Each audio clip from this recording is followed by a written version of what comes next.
съвсем не европейско вече. Поздравления! Това е Николай Христов и Светло, сега ще ти кажа една тайна. Николай Христов, който още 2 дни е студент в консерваторията тук в Брюксел. Последни 3 дни вече няма да е студент. Така ли? Да, свърши ли? така. Почти. Поздравления. На финалната права сме. Много порасна във вашата цигулка. С какво храните? Поливам се от такава цигулчета си. Добре. Дами и господа, представям ви госпожа Дикова, която тя е човек на словото, също от много отдавна живее тук и е директор на Българското неделно училище тук в... Да, аз съм директор на най-старото българско неделно училище в Брюксел и в Белгия. Името на училището е Пейо Яворов и съществуваме от повече от 30 години. Което означава, че по възраст вашето училище е що-годе връстник на българската демокрация. Да, какво учат децата тук? На какво ги учите за Европа, за България?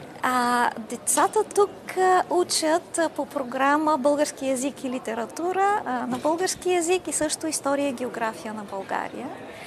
Но интересно, че споменахте това съвпадение на възраст между българското училище и нашата демокрация, защото има много общи неща между едно училище и една демокрация.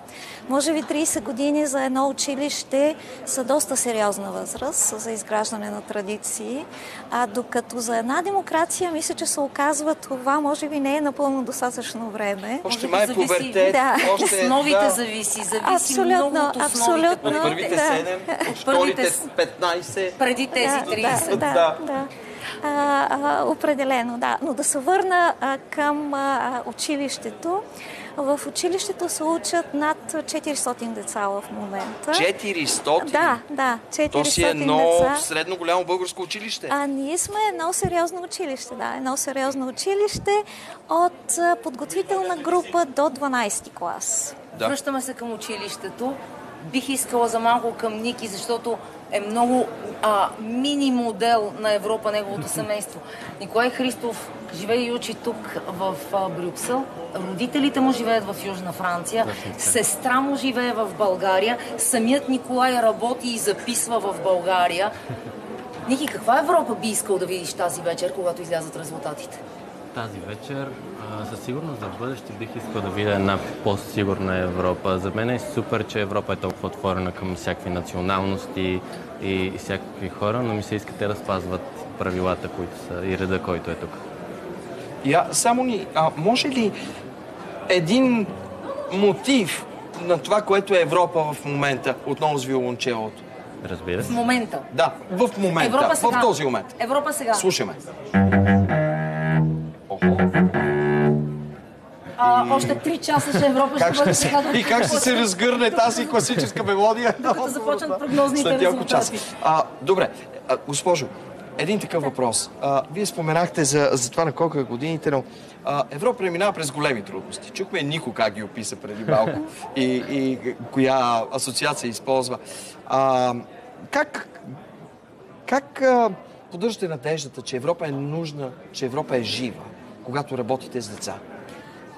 При работата с деца това се вижда ежедневно, защото се вижда колко грижи и колко любов, от колко любов има нужда Европа и младото й поколение.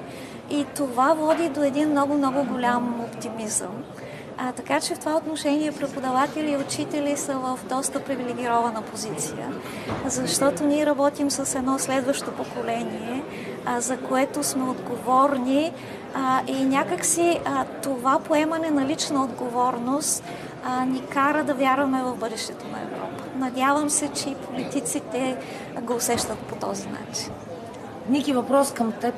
Как изглежда България погледната от тук от Брюксел? България, между другото, за мен придобива все повече вид на европейска държава и град, София. Всеки път, когато се прибирам, забелязвам по нещо ново. Дори бих вметнал сега иска ми се да сме една идея по-отворени към тези промени, които се правят. Например, с